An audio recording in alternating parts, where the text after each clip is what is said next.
Hi friends, చాలామంది comment చేస్తున్నారు జీడి పండు గురించి పెట్టగానన్నా జీడి మామిడి చెట్టు కూడా చూపించాలి కానీ అయితే ఈరోజు చూపిస్తాను. నేను జీడి మామిడి పండు పిక్కలో చెట్టు ఎలా ఉంటుందో అన్నీ చూపిస్తాను.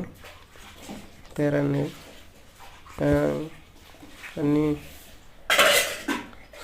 చూపించడం జరుగుతుంది. ఇప్పుడు వెళ్దాం.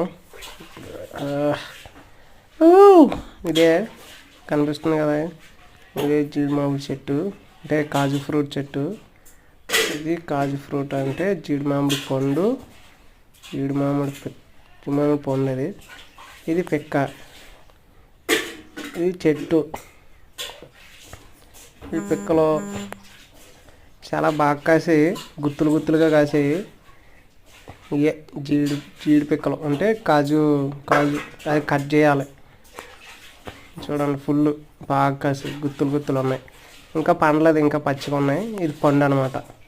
పండు పిక్క రెండు వేరు చేస్తారు మనకి. అది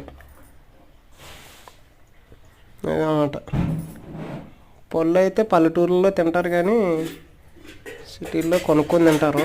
మేమైతే ఎక్కువ పారేస్తాం. అది మంచి రసం అయితే మాత్రం సవక స్వీట్, ఫుల్ స్వీట్. అది పిక్క. పండు పారేసి మనం పిక్కను మాత్రం వాడుకుంటాము.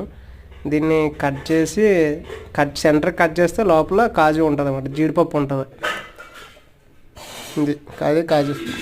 ఇది ఫ్రూట్, జీడి మామిడి పండు. ఇది చాలా బాగుంటుంది, చాలా సూపర్ స్వీట్ ఉంటుంది పిక్క. దీన్ని కట్ చేస్తే, అంటే కొన్ని జీడి ఫ్యాక్టరీలో పిక్కలు వెళ్తాయి, పిక్కలే అమ్ముకుంటాం. పళ్ళు అయితే పారేయడం జరుగుతుంది. ఇవైతే ఫుల్ స్వీట్, బాగా పండిపోయింది. ఇది పండు అయిపోయింది. ఇటువంటివి మనం టేస్ట్ చేసి చూద్దాం. అబ్బా, చాలా బాగుంది రసం. స్వీట్, ఫుల్ కోకోనట్ వాటర్లా ఉంటుంది. Full sweet.